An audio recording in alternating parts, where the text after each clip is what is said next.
La radio est un art aveugle. Yeah, it's quite cool. Et ensuite, Au début, c'était des déformations, c'était des coupures. il y avait un crocodile qui dormait dans l'herbe. Et ensuite, les bébés sages, ils s'étaient perdus. Énormément, très méchants. Bonjour, si vous êtes un habitué de ces podcasts, vous le savez, nous allons régulièrement dans une librairie qui s'appelle Toute Direction. Une librairie qui est spécialisée dans les voyages et c'est vraiment l'endroit idéal pour faire les interviews puisqu'au premier étage de cette librairie, il y a une salle. Il faut aller la visiter d'ailleurs, cette librairie. Et c'est l'endroit absolument idéal pour faire des interviews. Alors, je me suis dit, pourquoi ne pas interviewer justement celui qui a fondé cette librairie Toute Direction, c'est Emmanuel Péqueux. Et bien sûr, je lui ai demandé, dites-nous un petit peu, comment est née cette librairie Toute Direction ? Alors, elle est née d'abord d'une idée de vouloir changer de métier. Donc, je voulais me retrouver au milieu des livres. Je n'avais pas de formation en littérature, donc je ne m'autorisais pas à ouvrir une librairie généraliste. Qui plus est, il y avait déjà suffisamment de librairies généralistes ici. J'ai réfléchi à un thème, à une librairie thématique, et le voyage s'est assez vite imposé comme étant un domaine dans lequel je me sentais un peu moins imposteur, où je me disais que les guides pouvaient être facilement caractérisés par leur contenu, et donc ça, on pouvait assez facilement conseiller, quand bien même on n'était pas allé partout. Et puis la carte aussi, j'aime beaucoup les cartes. Et je me sens assez à l'aise avec la représentation comme ça. Ça m'a toujours intéressé. Donc c'est un domaine dans lequel je dirais assez naturellement, je me suis dirigé vers cette spécialité-là, si on peut dire.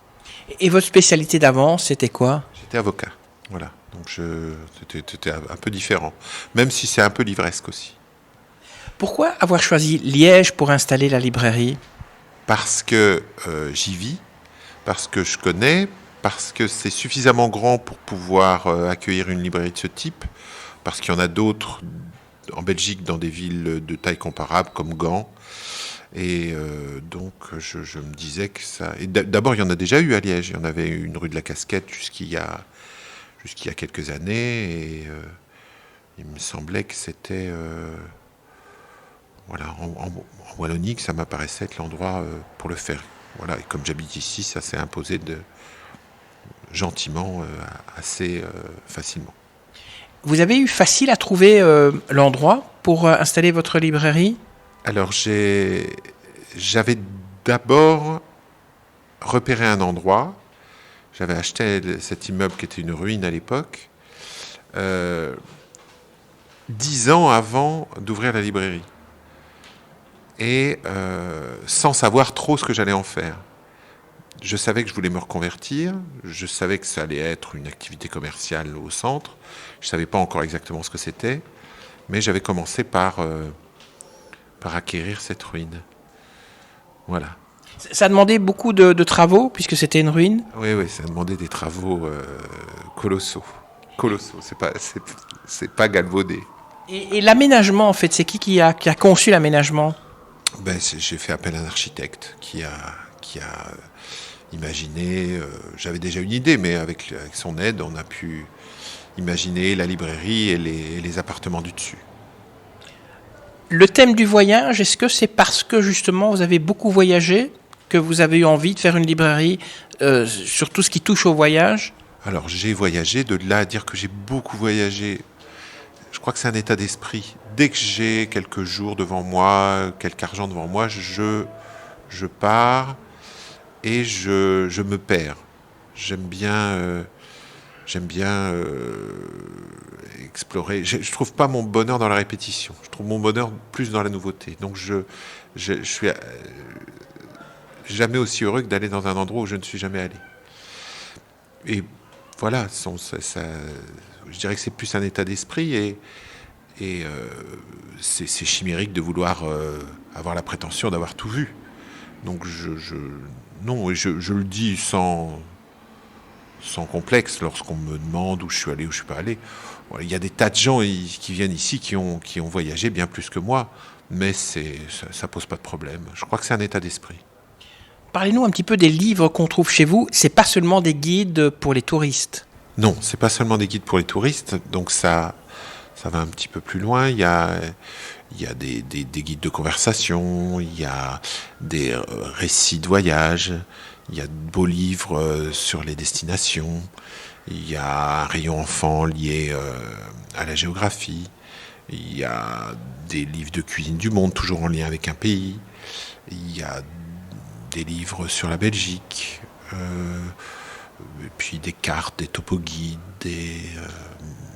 des articles liés de près ou de loin à l'idée du voyage, des maps mondes, des lampes, des articles de déco, etc. Comment vous faites la sélection des livres que vous vendez ici ? Alors, je regarde les catalogues, je m'enquire des nouveautés, j'écoute les représentants, je m'intéresse à ce qui sort. On reçoit beaucoup de mails comme ça des différents éditeurs. Et puis on fait notre sélection.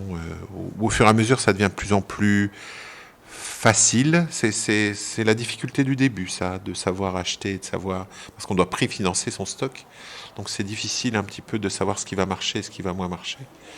Et c'est vrai que ça, c'est quand même un aspect du métier qui nécessite une expérience. Est-ce qu'il y a des livres sur certains pays qui sont plus difficiles à trouver que d'autres ? Ah oui, ben ça dépend évidemment de la maison d'édition et de son réseau de distribution. Donc de savoir, particulièrement en Belgique, pour il y a des éditeurs qui sont plus facilement distribués que d'autres, qui passent par des grosses machines, et d'autres qui assurent eux-mêmes et leur diffusion et leur distribution. Et donc là, il faut un petit peu aller vers eux, je dirais, puisqu'ils n'ont pas de réseau de représentants, de personnes qui viennent à vous. Donc il faut aller vers eux. Et oui, il faut commander plusieurs ouvrages, sinon ça ne vaut pas forcément le coup avec les frais de port.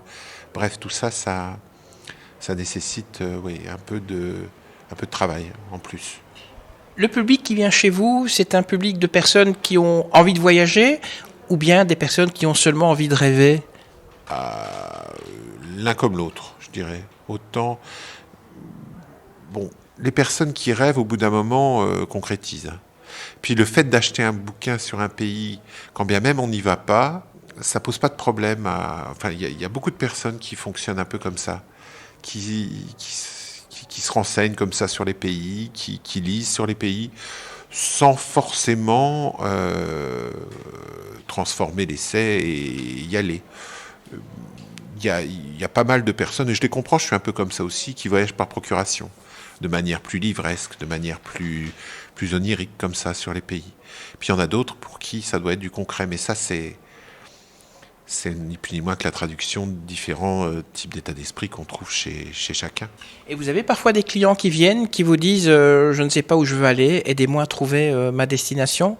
Oui, il y en a quelques-uns comme ça, mais il y a des livres comme ça. Donc on met à disposition ici au premier étage deux types de livres, des livres, l'un assez technique qui s'appelle le Globe Rêveur, ou qui fait l'inventaire des pays du monde avec les meilleurs moments de l'année pour s'y rendre, et puis d'autres plus agrémentés de photos, qui permettent également de dégrossir si jamais on n'a pas trop d'idées. Vous avez aussi des activités dans cette librairie. Vous dites un petit peu un mot sur ces activités ? Alors, il y a différents types d'activités. Il y a d'abord les tables de conversation en différentes langues, ici en allemand, anglais, néerlandais, italien, espagnol, portugais, japonais, wallon et français, langue étrangère, donc français pour les non francophones. Donc ces tables de conversation, ça se passe en fonction des langues de toutes les semaines jusqu'à une fois par mois. Et le principe, c'est un native, donc une personne du pays, qui anime, qui n'est pas forcément un pédagogue, pas forcément un prof, et qui anime, répartit la parole entre les différents participants qui sont au maximum 6 par table.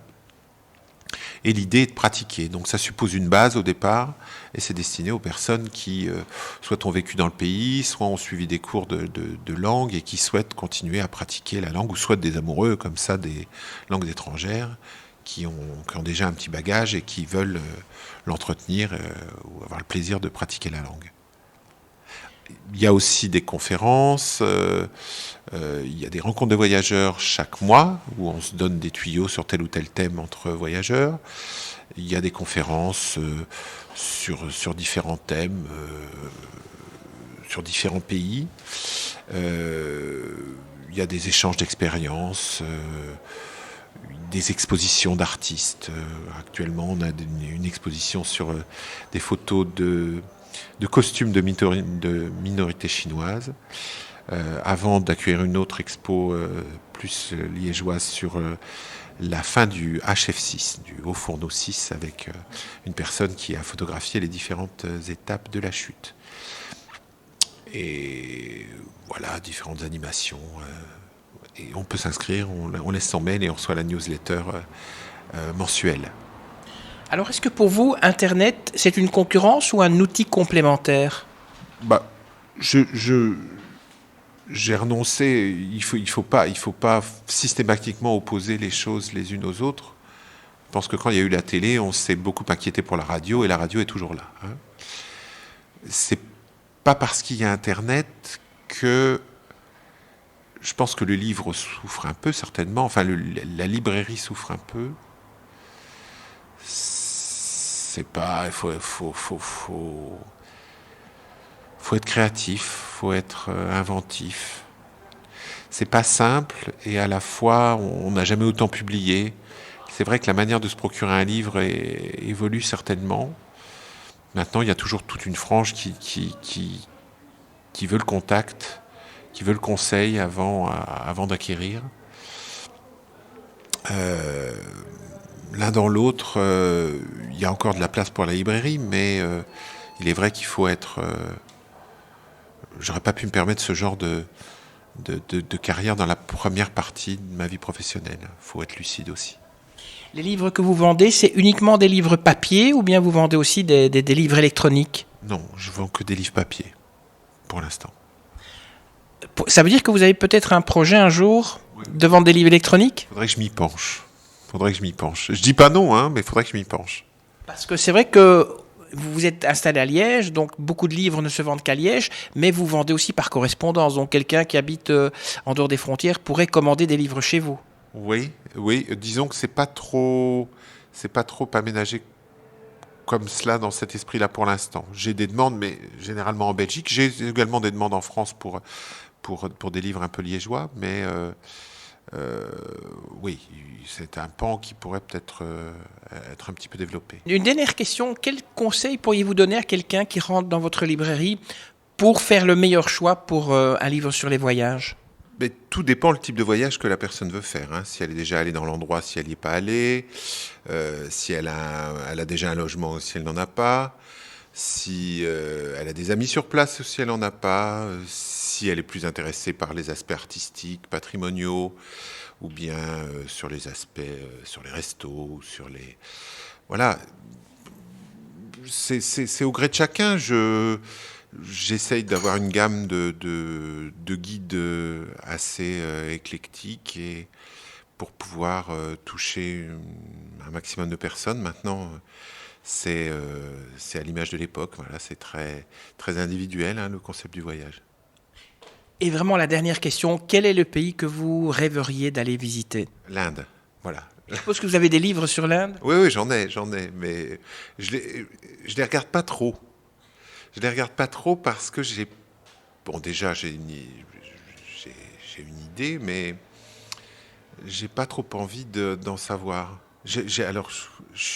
Moi, je prépare pas beaucoup quand je vais en voyage. J'aime bien me laisser surprendre. Je suis pas trop dans la préparation comme ça. Voilà. Mais l'Inde, oui. Ça y est, c'est fini.